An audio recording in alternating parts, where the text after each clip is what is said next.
Hola, em, espero que, sí, espero que estén muy bien.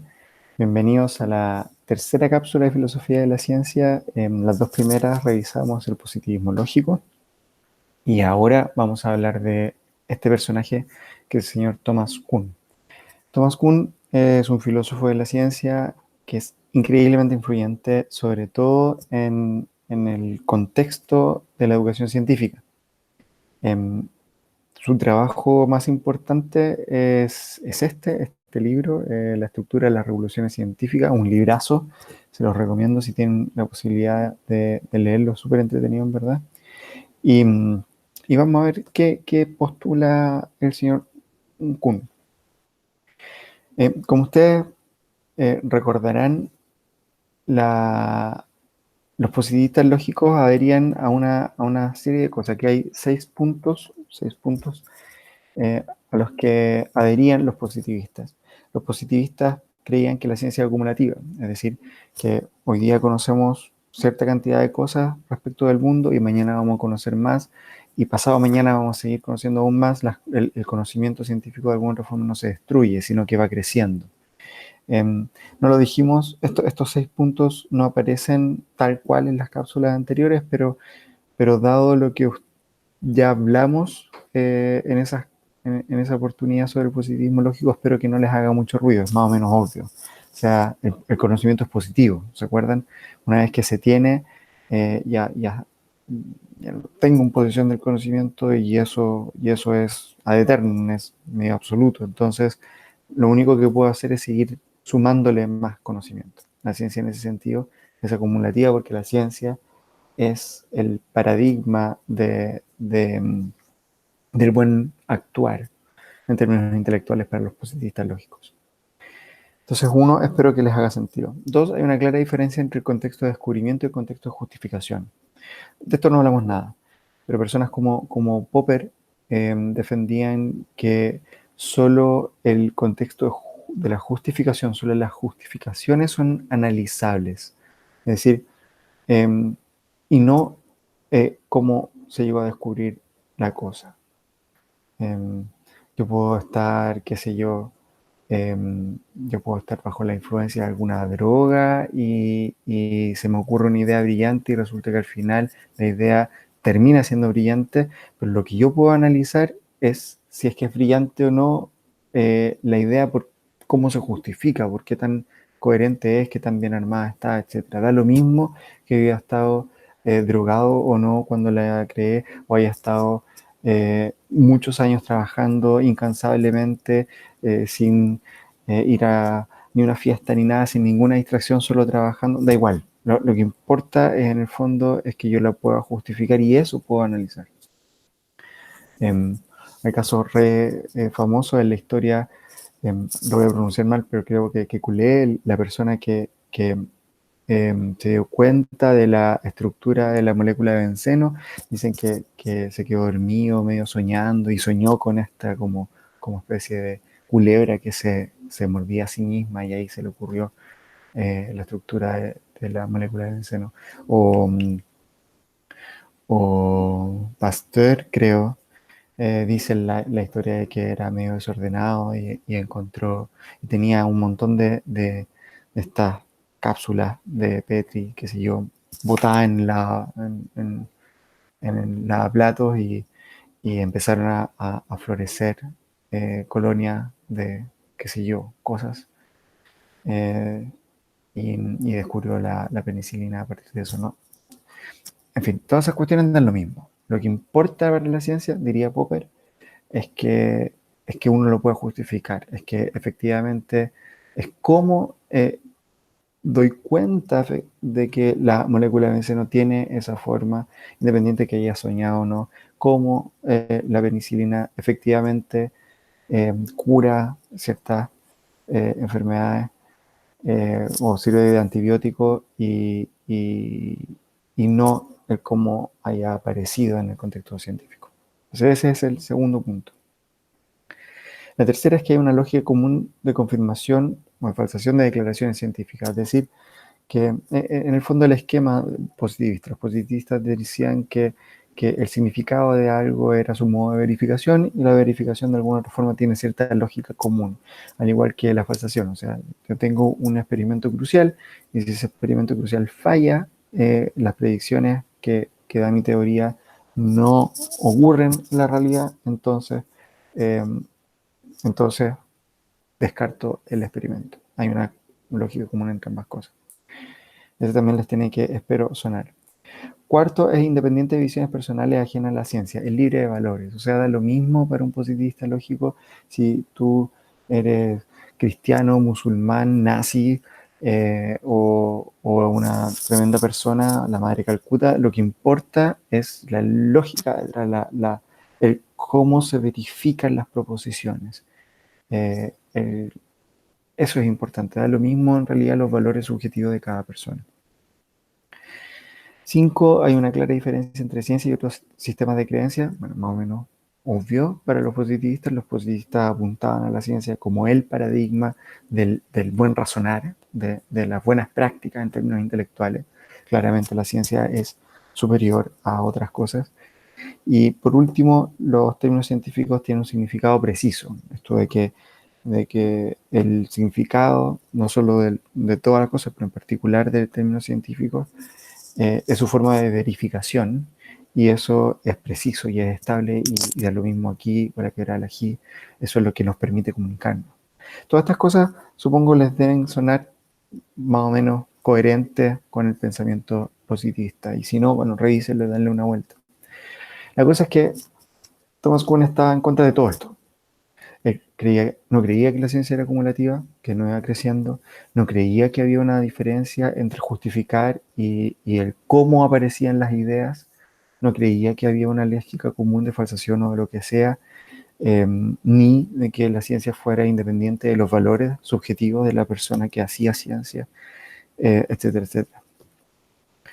Eh, ah, cuando paso por esta lista eh, y, y trato de justificarla un poco en términos de cómo pensaban los positivistas, yo espero de que le haya hecho sentido y espero de que la afirmación de que para Kuhn nada de esto vale les sea raro.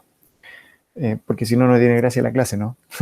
Lo que viene ahora es precisamente tratar de mostrarles que efectivamente tiene sentido de que nada de esto se cumpla, de que ninguna de estos 6 puntos se cumpla. Así que vamos a ver cómo es más o menos se articula la idea de Thomas Kuhn. Bueno, todo parte en realidad por la metodología para construir su visión.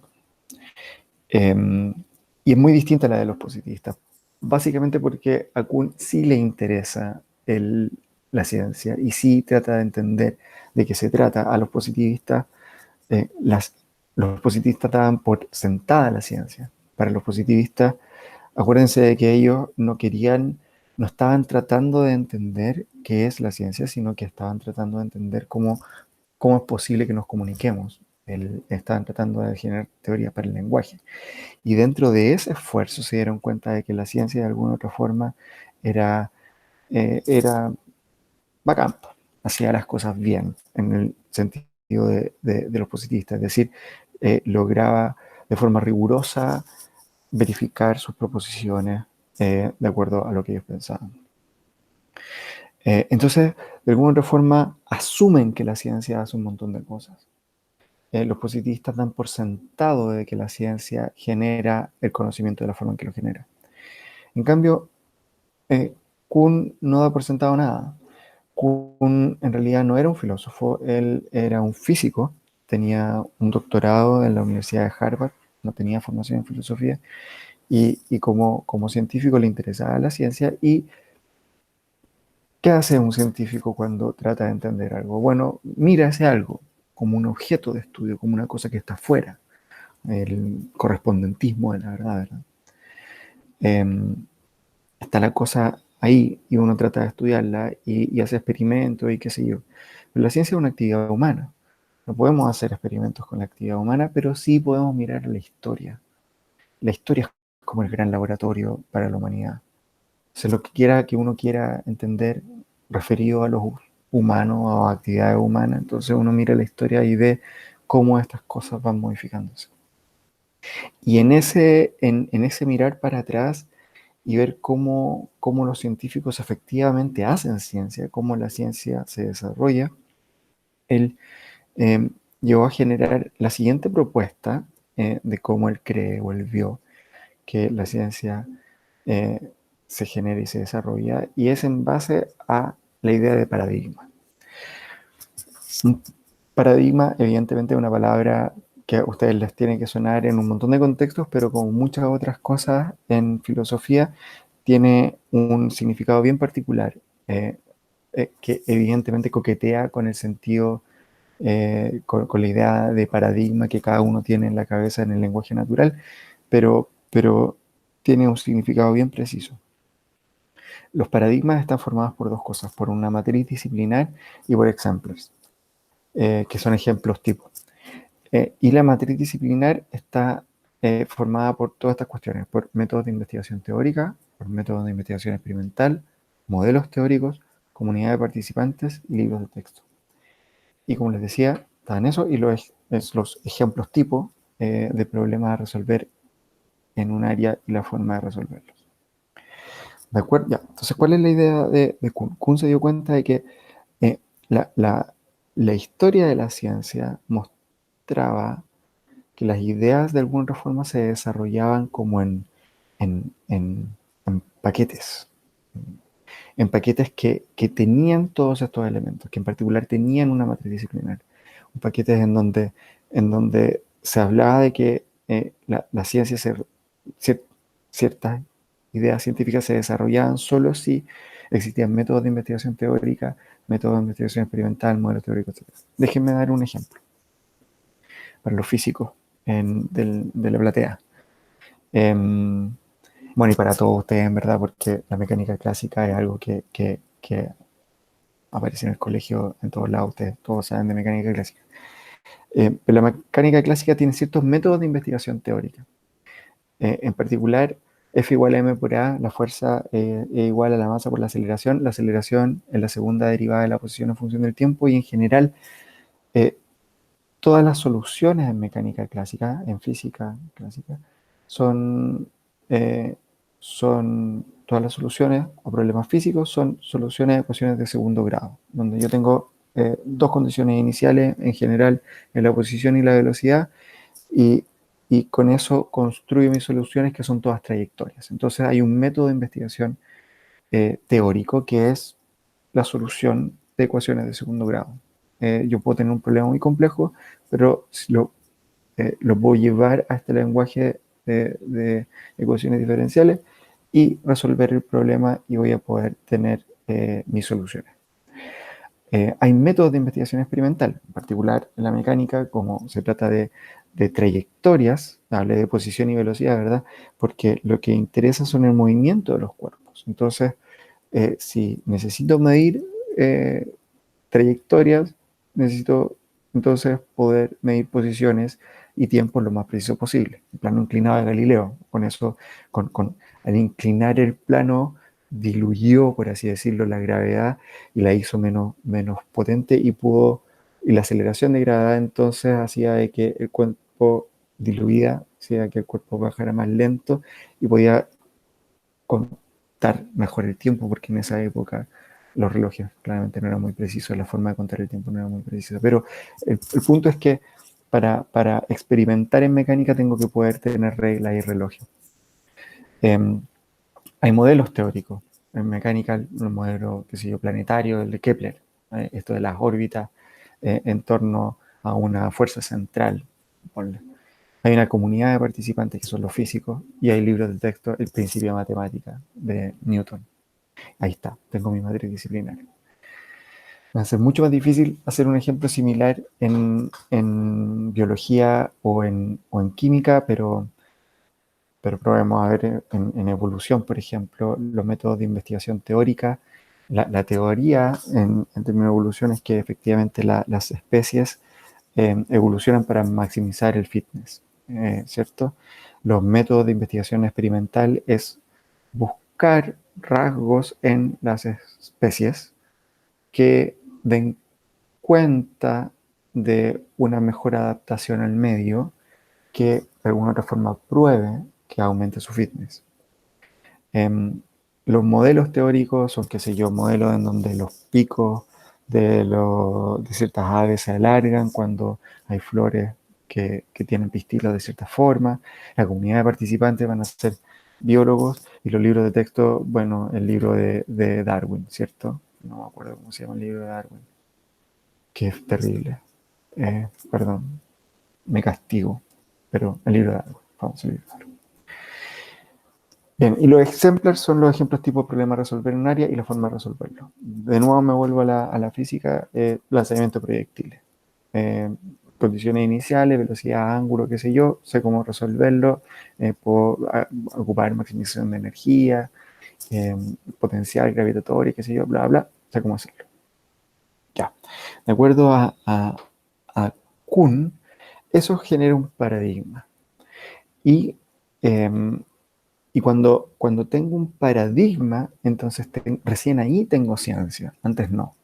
¿Sí? Antes tengo ciertas teorías, ciertas ideas teóricas, modelos de investigación teórica, pero no tengo modelos de investigación experimental, ni tengo una comunidad junto a mí que me apañe en mi volada. Ni tengo libros de texto, que es súper importante, todavía no he generado ni he escrito nada, entonces no estoy haciendo ciencia por mucho de que trate de investigar el mundo, diría Kuhn. Y es por eso que la ciencia se tardó tanto en la historia humana en aparecer, según Kuhn. Hay periodos preparadigmáticos, antes de que se arme un paradigma, antes de que se construya toda esta matriz disciplinaria. Y en esos periodos en donde todavía no hay ni una comunidad, ni los libros de texto, ni nada de eso, él dice que hay una lucha entre ideologías, hay una lucha entre ideas, hasta que una domina y convierte al resto. Y eso explica el por qué se tarda tanto en aparecer en la ciencia y la historia humana. Esas palabras son pónganle atención, domina y convierte. Para Kuhn, o sea, evidentemente la ciencia es una actividad humana, pero una actividad humana con una componente social brutal, porque ya no se trata de tener una mejor idea o lo que sea, se trata de ideas que luchan, y cuando luchan, eventualmente una termina ganando, y esa domina o convierte a las otras. Entonces, ¿cuál es la idea de evolución de la ciencia para Kuhn? El desarrollo científico ocurre entonces en dos etapas, de acuerdo a Kuhn, dos etapas que después van, por supuesto, concatenándose, o sea, es un ciclo de dos pasos. El primero es lo que llama ciencia normal y el segundo es un cambio de paradigma. La ciencia normal esencialmente es todo lo que los positivistas lógicos creían que es ciencia. En un periodo de ciencia normal, la ciencia o el conocimiento científico crece, es acumulativo, solo durante la ciencia normal. En ciencia normal, ya, como digo, ciencia normal implica que ya hay ciencia, entonces ya estoy dentro de un paradigma, ya tengo una matriz disciplinar, porque si no, no habría ciencia. Entonces, dentro de ese paradigma de esa matriz disciplinar, en tiempos de ciencia normal, el conocimiento crece, la verdad y la validez de los elementos de la matriz disciplinar se da por sentado, es decir, mientras, eh, mientras estoy generando, antes de que llegara Einstein y rompiera con la mecánica clásica, hay un periodo de ciencia normal en física, ¿verdad? En donde la mecánica clásica era el paradigma dominante, estaba la matriz disciplinar y todo esto. Y durante ese periodo, desde que nace, o sea, no desde que nace Newton, pero desde que se escriben los principios de matemáticas hasta los principios, los inicios de 1900, la ciencia no hizo más que crecer en términos de mecánica en particular. No se daba, nadie cuestionaba que las leyes de Newton fueran a ser falsas, sean por sentada. La ciencia se reduce a resolver puzzles, a tener problemas cada vez más difíciles en donde yo aplico mi maquinaria, mi matriz disciplinar y empiezo a resolver estos problemas. Los puzzles anómalos no falsifican la teoría. Y esto es como un golpe en la quijada a Popper, ¿verdad? Y habíamos visto en este ejemplo de la crítica al falsacionismo popperiano que, que es difícil echar abajo, sí, sí, es difícil echar abajo la mecánica celeste de Newton, porque, porque es brutal, o sea, explica el movimiento de los planetas y las caídas de las manzanas, explica, es universal, explica todo. Entonces, si de repente encuentro un problema en la mecánica, en la gravitación universal, es difícil decir de que todo está mal. Y los problemas existían. Ya se sabía, por ejemplo, de la precisión del perihelio de Mercurio. Ustedes saben, los planetas dibujan una elipse en torno al Sol con el Sol en un foco, y esa elipse debiera ser siempre la misma, pero el perihelio, la distancia más corta al Sol, empieza a precesar. Es decir, el Mercurio hace una cosa así, su órbita empieza, la distancia más corta empieza a moverse. Bueno, y eso con relatividad general, perdón, con mecánica clásica, gravitación universal, no se explica. Y, y eso lo sabían muy bien los astrónomos de hace un montón de tiempo, eran súper buenos astrónomos ya en la época de Newton, y sin embargo nadie dejó de creer en Newton. Se sabe qué medir y cómo hacerlo, lo que hablábamos quizás recién en caso de la mecánica, y yo sé que, incluso la mecánica celeste, yo sé que tengo que medir posiciones y tiempos, y con eso puedo construir trayectorias, y con eso puedo saber efectivamente cuál es la trayectoria de mi objeto, etc. Y hay poca exploración y refutación, las teorías como que no se refutan mucho. Hasta que, en el cambio de paradigma, y en un cambio de paradigma, cuando hay de nuevo toda una matriz disciplinar distinta, antes de que de que se asiente la nueva matriz, pero en ese periodo, cuando se está rompiendo, cuando está cambiando de un paradigma a otro, pasa todo lo opuesto. No se conocen las reglas del juego, la cosa no crece, perdón, no se sabe qué es relevante medir ni cómo hacerlo, hay diferentes interpretaciones de los mismos datos y hay una masiva refutación. De nuevo, para los físicos de la platea, eh, déjeme ejemplificar esto con la mecánica cuántica, que es el cambio de paradigma, ¿cierto? Desde el mundo clásico al cuántico moderno. Cuando, no sé si ustedes saben, pero tienen que haber escuchado tanto los no físicos de la famosa ecuación de Schrödinger, ¿cierto?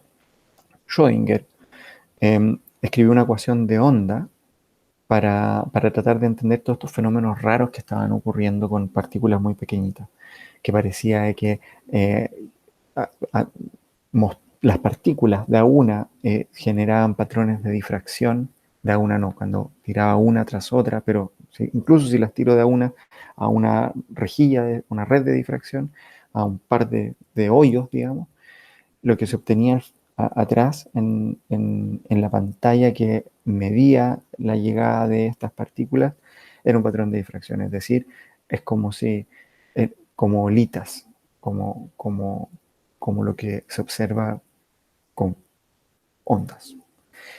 Entonces Schrödinger trató de escribir una ecuación de onda para objetos materiales. Y él pensaba que la materia eran ondas. O sea, él pensaba que si el electrón podía ser descrito con su ecuación de onda, entonces el electrón era una especie de onda, no localizado, disperso espacialmente, etc.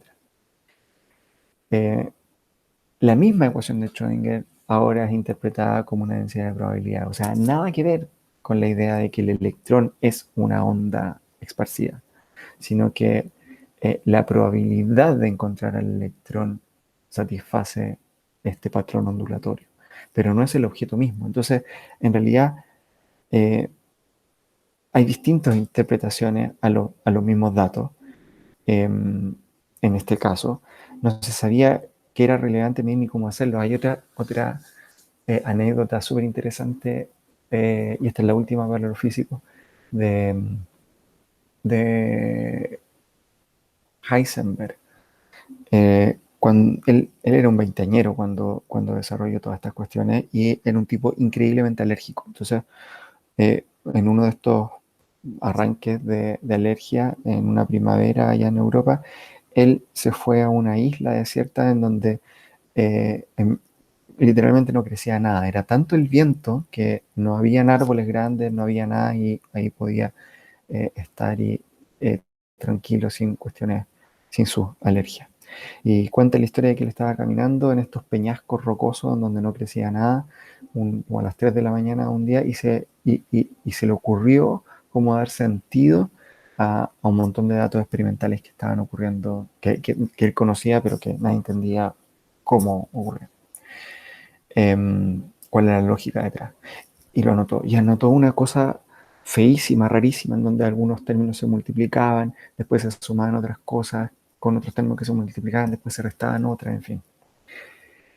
Y efectivamente, al hacer eso, él logró calcular y predecir eh, el comportamiento de estos, estos experimentos. La cosa interesante es que después él volvió fue a ver a sus amigos Niels Bohr, a Copenhague, qué sé yo, y estaba Jordan, otro físico y matemático, y le muestra estos resultados, esta cosa feísima que al final resultó ser un cálculo correcto y predecir experimentos. Y Jordan se da cuenta de que lo que acababa de hacer Heisenberg era multiplicar matrices.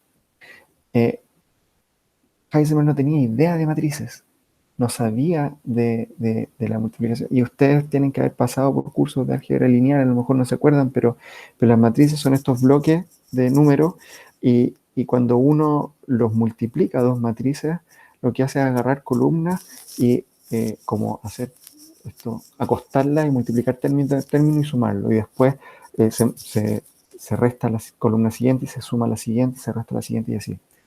No es un procedimiento difícil, pero si uno ve esta cosa extendida, jamás se da cuenta de que lo que está haciendo en verdad es multiplicar dos objetos, sino que parece un mamotreto horrible. Eh, bueno, no tenía idea de lo que estaba haciendo Heisenberg. Y así un poco va avanzando la cuántica.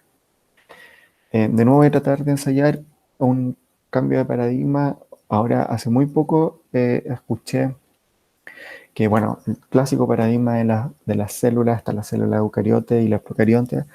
Las eucariotas son eubellas, creo, la bella célula, no sé, porque tienen núcleo y tienen organelos, eh, que están bien separados, y las procariotas, las bacterias, las arqueas, no los tienen, no tienen núcleo definido ni organelo. El asunto es que las bacterias son muchísimo más chicas que las células eucariotas, y ahora recién, eucariotas, perdón, y ahora recién existe la tecnología suficiente para explorar bien, o mejor al menos, algunas bacterias y arqueas, y se han dado cuenta que existen como pequeñas cápsulas dentro de estas células. Eh, entonces, parece que la definición, bueno, hay un montón de biólogos que están on fire con esto. No solo porque rompe un poco con la definición de qué es una célula eucariote y qué no, eucariota, que no, y,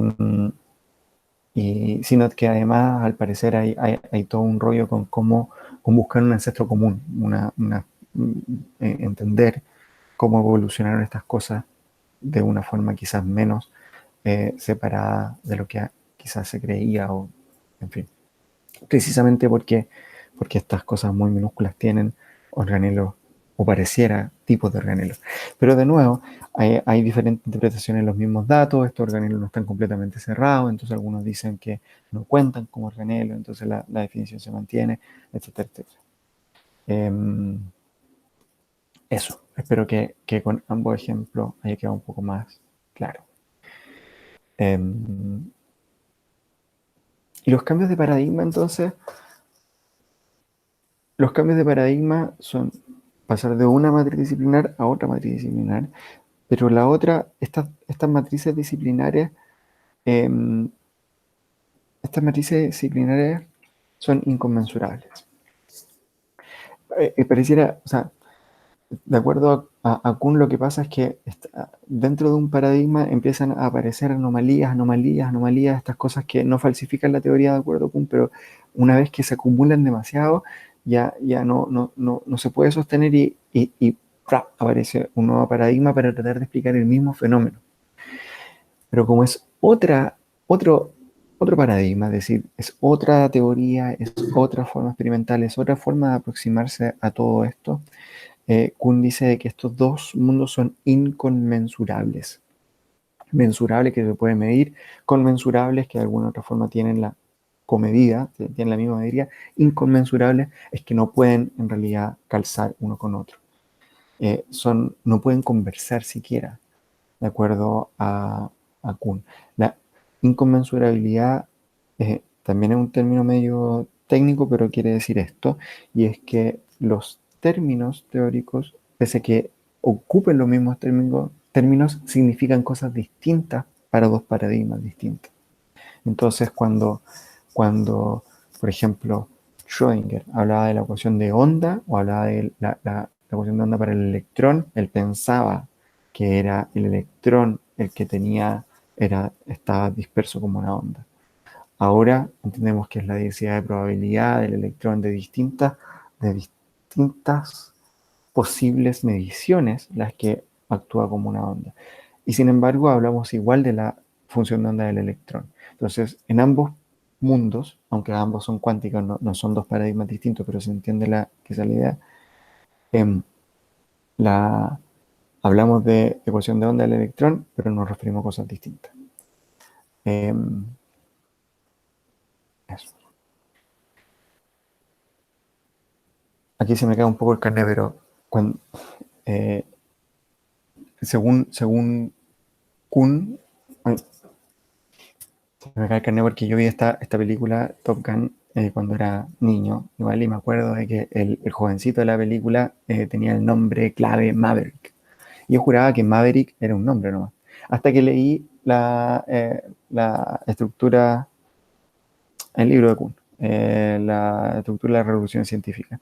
Y ahí Kuhn, caracteriza a aquellos científicos pro nuevo paradigma como Maverick. Y ahí me di cuenta que Maverick era en realidad una palabra en inglés y significa no aguerrido, sino intrépido, osado, una cosa por el estilo. Y para Kuhn, los científicos de un nuevo paradigma en general son osados, no le tienen respeto a la autoridad y por otro lado, los que defienden los paradigmas antiguos son más bien estas personas que les cuesta mucho cambiar de opinión, son como, son inamovibles, por no decir momios, y así los caracteriza. El punto es que estos dos mundos no conversan, son inconmensurables, y la inconmensurabilidad significa de que los mismos términos tienen distintos significados y distintas referencias, no refieren a lo mismo.